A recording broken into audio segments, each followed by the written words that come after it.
Have you worked for a family company, BJ? Oh my gosh.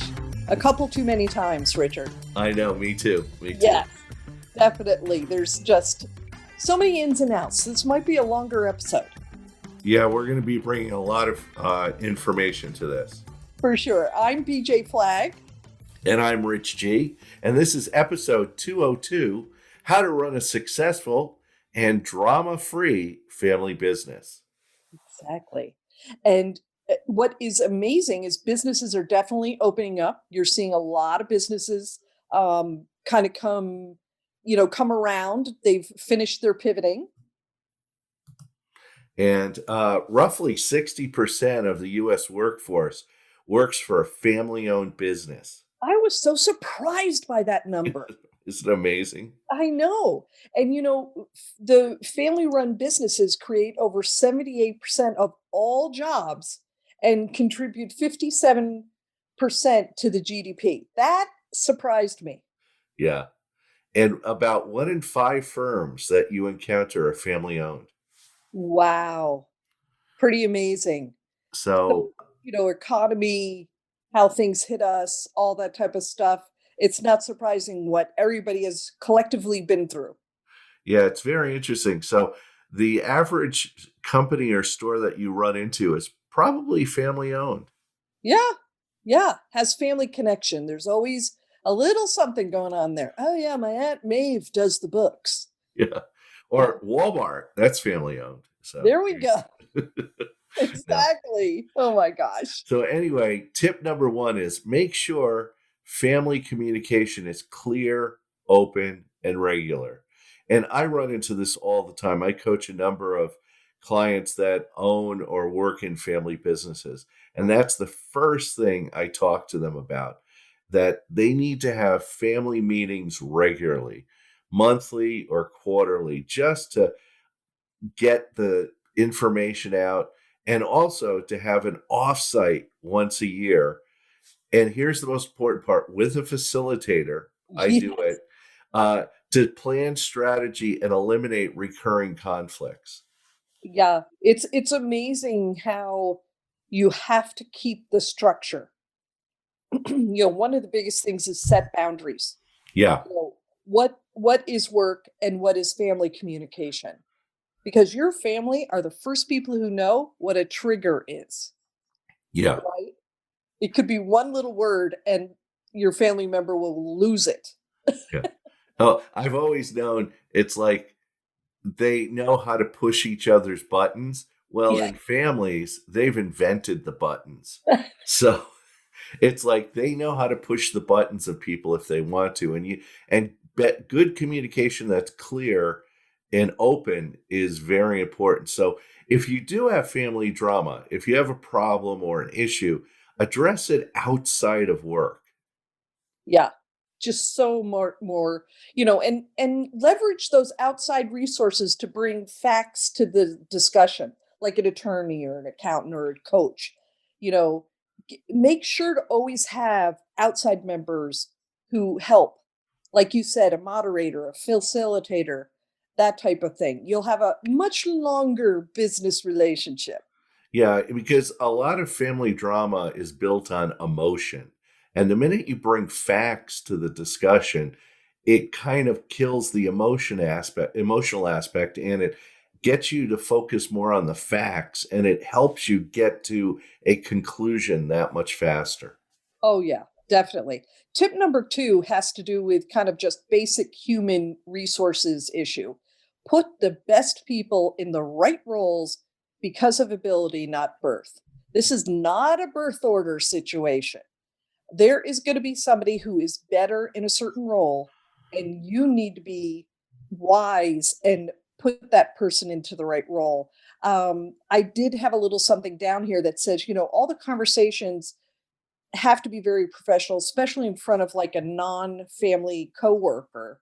Yeah, And they have to make sure they feel that that person is the right person for the job.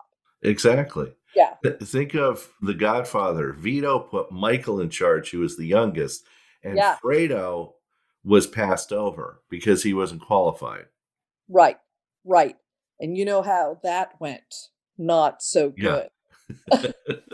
Yeah, don't promote a family member if there's a more qualified person in the organization for the job, because in the end, you're running a successful business and you want to make sure not to sabotage your success with the wrong people in the wrong job. Yeah, you'll thank us for that. And also, don't forget basic human resources principles such as 360-degree reviews. Yeah. Those are so important in a family business because you don't want the family member hearing everything, the constructive criticism just from other family. You really, the best thing for the dynamics is have that, and the corporate culture itself is have coworkers speak their mind and Yeah. have the ability to work as a corporate group as opposed to a family group. Yeah, we're not perfect. No. Leaders aren't perfect, family isn't perfect, and constructive criticism is going to help people learn and grow and be better in their roles. Yeah. What if that one family member decides, you know what? I'd like to go and work in aerospace instead. Yeah. You've taught them skills that in their next job they'll be able to carry on with. If you don't have that structure, they go to another job, they just will flounder because they haven't had the real corporate experience. So it's important to kind of keep that going. So tip 3 is be formal in everything that you do. It's easy to treat a family member differently than one of your employees. Don't do it. Don't do it. Everybody should be treated the same at work. Family, employees, vendors, all that type of stuff. You don't want a vendor going to one of the family members, hey, can you talk to your Uncle Sal and see if we can get this job? No, no, no. The family members also have to keep the boundaries. Yeah, because employees are going to quickly pick up on the disparity and resent management for being treated unfairly. They're going to see that. They're going to see that, granted, family might be treated differently, but the minute the employees see that, they start resenting it. Oh, yeah. And I think that the formality in the office sets a standard, right? And then if they know that there are these unmovable boundaries that can kind of ensure that no other drama can kind of sneak in, you're really going to have happier employees. Yeah. And drama comes from employees too. And Oh if you yeah. have this formal environment, you're treating employees just like family. And you're saying, we don't need this drama here. Yeah, exactly. And tip number 4, create a succession plan. This is an ever-changing fluid plan that should begin from day one. One of your focus goals needs to be how to sell, pass, or merge your firm as you begin to step away. Yeah. And there again, a formality, a reason for focusing, ahead and things like that. People Yeah. have to be aware that it's in place. There's so many family businesses that I've worked with where the owner, the patriarch, the mother or father, whoever, Right. grandfather, grandmother, sticks around forever, and like the sons and daughters are like, please let me take this over.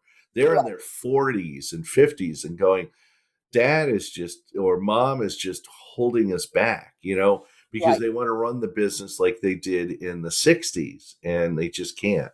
Yeah. And you need a realistic view of who's best to run the business at what time. And it's going to change from year to year.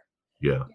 You might have alternate plans. My son worked for my niece worked for us, my son worked for us, but they went on to other jobs and they weren't passionate about this business. That's fine. No Yeah. problem. Let them, change the plan as you move. Just as an employee may leave. Yeah, and be ready for the family to want to speed up your departure and not necessarily with a package. Right, right. This is one of the number one issues that I'm sure, Rich, you run into. Mhm. And unfortunately, they are ready.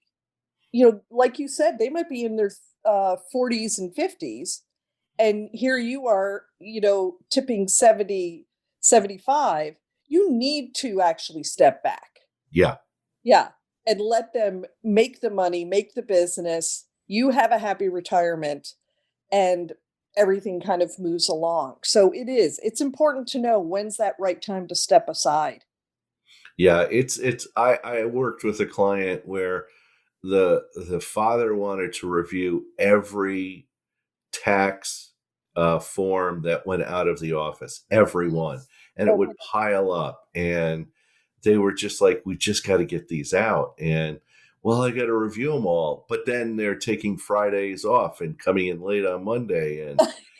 and Yeah. it's like so you have I see where they want to speed up your departure sometimes. Yeah, sometimes you do. And sometimes they do it when they're too young. Yeah. Like, you know, um, we had a certain situation where there were two employees who thought just great of themselves, but they had always been in design roles. So they had never done management. They had never kept the books or seen how the books go. Hmm. Never had any, like connection to vendors and experience in the various other parts of the business. And when I kind of opened it up and said to them, these are all the things you're going to have to take care of and be ready day one to do, that was shocking for them. Yeah. They thought they could kind of stay in their role, and the employees that I had put in place would take care of all that. They didn't realize the amount of what I did. Yeah. Um, and that's hard. That's hard because you do want them to, the succession plan wants them to be there, but they also need to begin to learn all the other things that go into having a business. So, proper coaching is extremely important, I have to say. So what's our resource for this week? This one we leaned a little on Harvard Business Review today because they have a family business handbook that is bar none the best. How to build and sustain a successful, enduring enterprise. It's by Josh Barron and Rob Lacano, and I love this book. It really gets into navigating those complex decisions and critical relationships that are necessary to have a healthy family business. Yeah, it helps you develop a new perspective on what makes family businesses succeed and also fail. So they Yeah. show you some of the negative things that cause, and it gives you a framework to help you make good decisions together. And what I loved about it was just the step by step guidance for managing change within the business family. Yeah. And that really helped, key decisions like, about wealth, which is, such a touchy subject with a family business. Yeah. It's true. I mean, I worked with a client many years ago where their sister was like running the admin department, and they were really holding it back. And until that sister left, Right. suddenly the business exploded, Yeah. and so you have to really look at your family as, are they bringing a positive aspect to the business, or are they bringing negative aspects to the business? Right. And you'll see they're going to be people who are just so talented at certain things. And if you guys can all stay positive and understand how incredible that is, everybody will succeed, which is so wonderful. Cool. Yeah. And that's it. One of our sponsors today is Rich G. If your family business is hitting a few potholes in the road, some things are working, some things have a little bit more drama. You want to focus on clients, but you spend a lot of time arguing with family members. You need to set up a chat with Rich G. One session will show you that Rich is the real deal. He's helped hundreds of companies grow and excel faster than you would expect. Go to www.richg.com for a free session with Rich to see how he can help your family business soar. And our other sponsor is BJ Flag with New Renew. So if you need someone to look at your brand and give it a refresh, you need to call newrenew.com. They have the outside the bubble perspective to understand what you want and what your customers are looking for. So if you want qualified professionals to brand or rebrand your business, reach out to BJ today. That's NURENU.com.